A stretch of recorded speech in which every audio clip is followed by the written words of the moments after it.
Okay, we have our little quadcopter here. It's a very small little thing that comes in the back of this. Now I've numbered this one as number 3, and on the back of this one I've got my 3 stripes, so it identifies which controller I've got. Now this is a battery charger that I've got in here, and you can see the battery charger is fully charged. It works quite well. It goes exactly the same when I do it with the power supply. So from here we'll turn this on. You can see the blue and red lights on there showing that it's not a connection. We'll turn the controller on. We get an acknowledgement. Not getting an acknowledgement. For some reason or other the battery must be that flat. Okay, we'll try it off again. Turn it back on again. Leave it down there. Oh, because it wasn't level. Turn it on.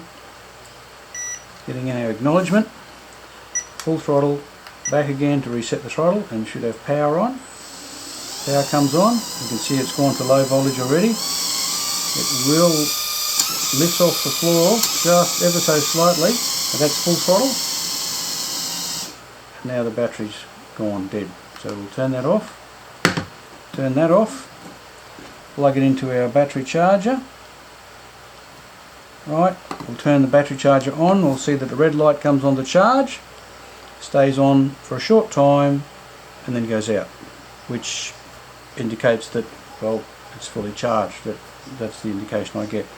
But even if I wait for half an hour or try a couple of these different ones, they do exactly the same thing. So an indication like that would indicate that it was fully charged. Turn it back on again, go through the same process. Identify, full throttle, back again, take off.